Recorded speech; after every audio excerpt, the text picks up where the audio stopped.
Hello everyone, welcome back to the channel, and today we are diving into a situation that is becoming more tense, more unpredictable, and more revealing with every passing day. The pressure inside Belarus is rising, and for the first time in years, it is not coming from the streets, from the opposition, or from outside forces. It is coming from inside the system itself. It is coming from those who were always seen as loyal, obedient, and tightly controlled.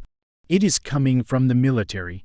And the growing question that observers, analysts, and even regional powers are quietly discussing is this: how long can Lukashenko keep control if the pressure from his own army continues to build? Over the past several months, signs of frustration have been appearing throughout Belarus armed forces. For a long time, the military leadership remained publicly silent, even when the country went through deep political turmoil. But now that silence is cracking. Officers are leaking concerns, generals are reportedly disagreeing with policies behind closed doors, and the rank and file soldiers are increasingly unhappy with the government's demands. Its domestic decisions and its external alliances. The root of this pressure is not a single event, but a series of decisions made over time. Many within the Belarusian military feel that the leadership has lost touch with reality and continues to drag the country into situations that increase risks without offering any long-term stability. The army, which was once seen as a predictable institution, is now becoming a space where doubts, arguments, and internal tension are growing. One of the biggest concerns among the officers is the increasing loss of strategic independence. Many military figures believe that Belarus is being pushed into commitments that could escalate into unwanted involvement in wider regional conflicts. They feel that the country is being treated as an extension of bigger powers rather than a sovereign state with its own military priorities. This perceived erosion of independence has created resentment among those who believe the military should serve Belarus, not the agendas of others. Another major source of pressure comes from the internal environment within the country itself. Soldiers and officers are not isolated from society. They have families, relatives, and friends who are affected by economic hardship, political tension, and new restrictions imposed by the government. When the population becomes uneasy, the military eventually feels it too. And when the leadership responds to every challenge with more control instead of solutions, the frustration inside the army grows even stronger. There are also disagreements about strategic decisions.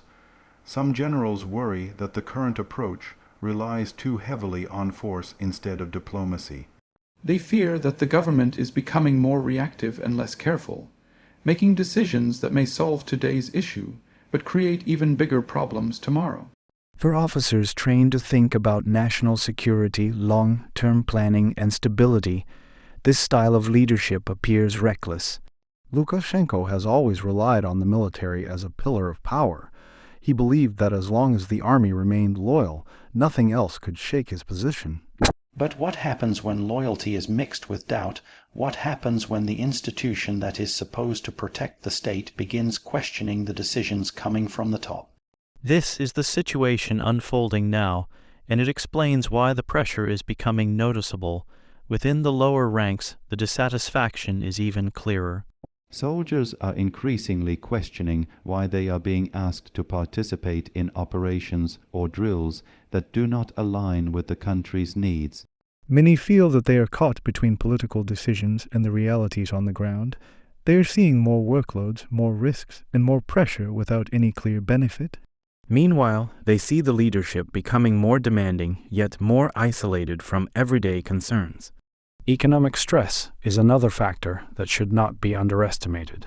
Military salaries, benefits, and resources are limited, and the country's economic conditions have only become more difficult. When soldiers struggle to support their families or feel that their hard work is not being matched by adequate support, loyalty becomes much harder to maintain. This economic frustration feeds into the larger sense of dissatisfaction. Inside the upper levels of the military leadership, the situation is more complex. There are disagreements, debates, and quiet arguments about the future direction of the country. Some generals believe that Lukashenko is taking the nation down a dangerous path.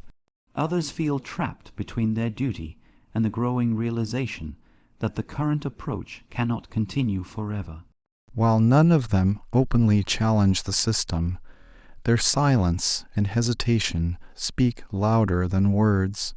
The fear within the government is that these disagreements could eventually transform into more direct forms of resistance.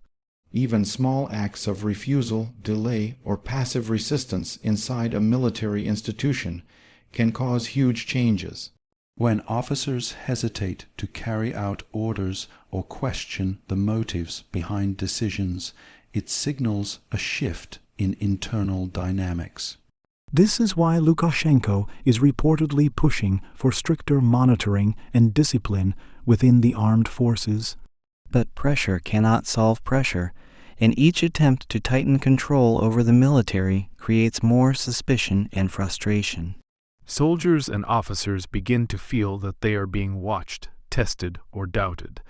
This atmosphere only increases the emotional and psychological strain within the institution. When mistrust grows between leadership and the military, the stability of the entire government becomes fragile. One of the most significant developments has been the appearance of anonymous statements and leaks coming from individuals connected to the army.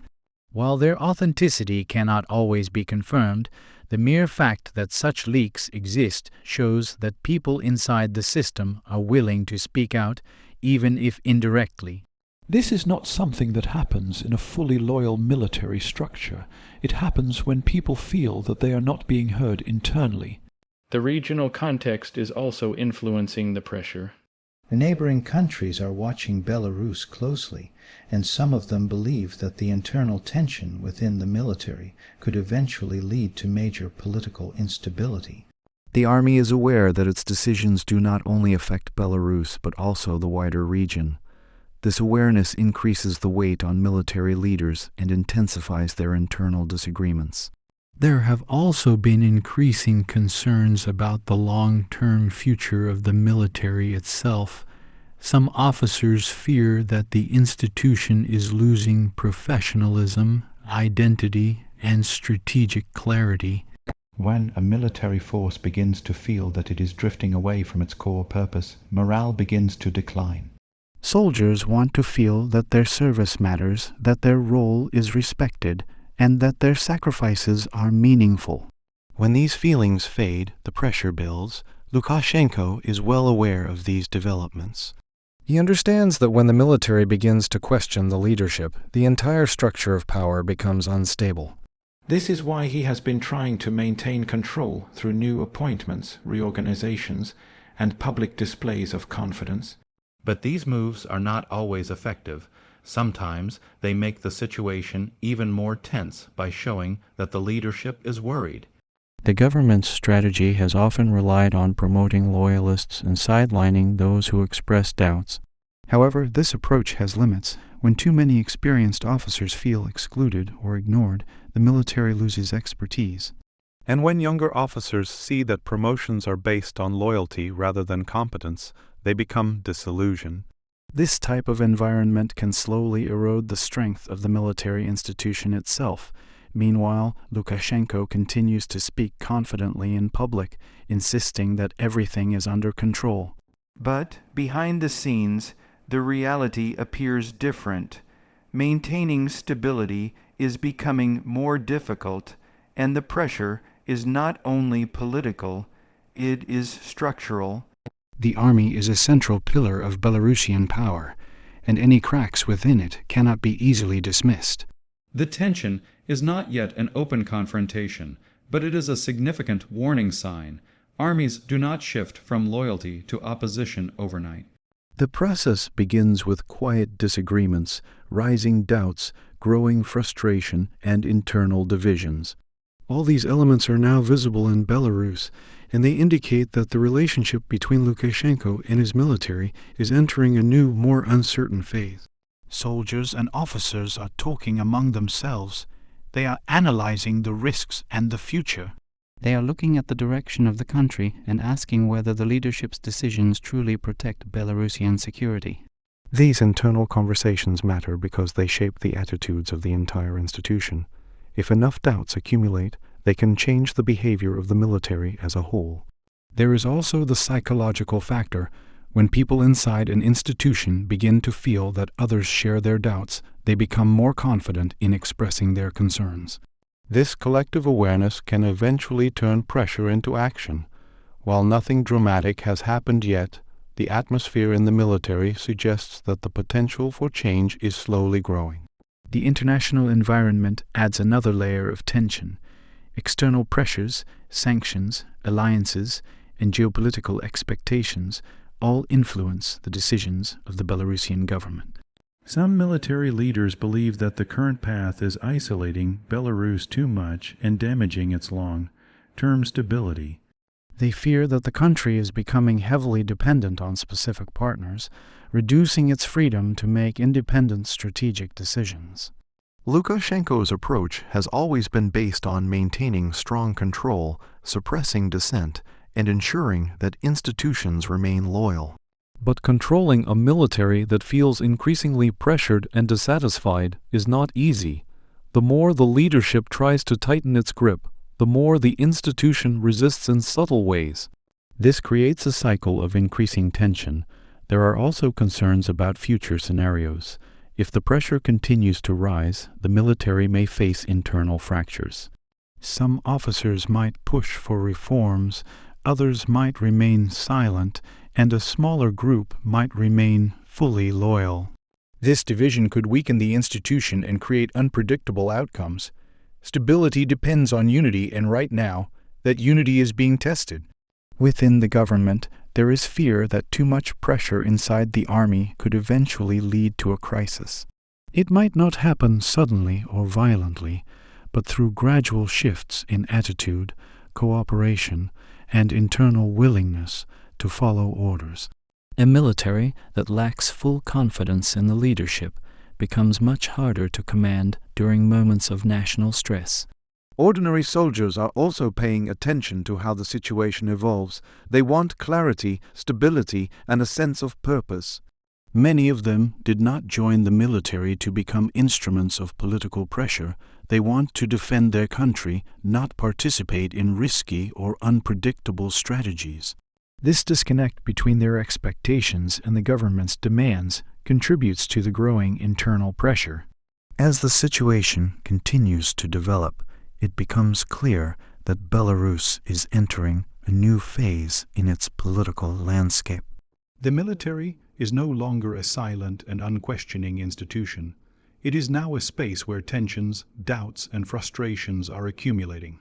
Lukashenko faces one of the most serious internal challenges of his career, not from protests or political opponents, but from the very institution that was supposed to secure his power.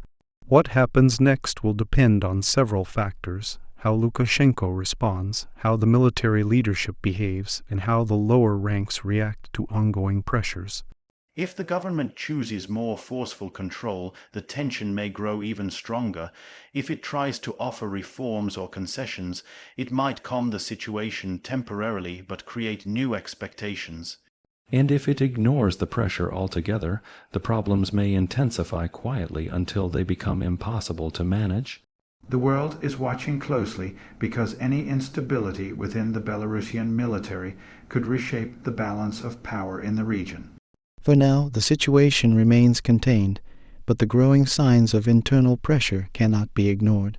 The military is becoming more aware of its influence, and Lukashenko is becoming more aware of the risks. In the end, the relationship between a leader and his military determines the stability of the government. When that relationship becomes strained, everything else becomes uncertain. Belarus is now in that uncertain phase, and the coming months will reveal whether the pressure inside the army continues to rise or whether the leadership finds a way to restore confidence. The situation is far from over, and the quiet tension inside the military may become one of the most important developments in Belarus' modern history.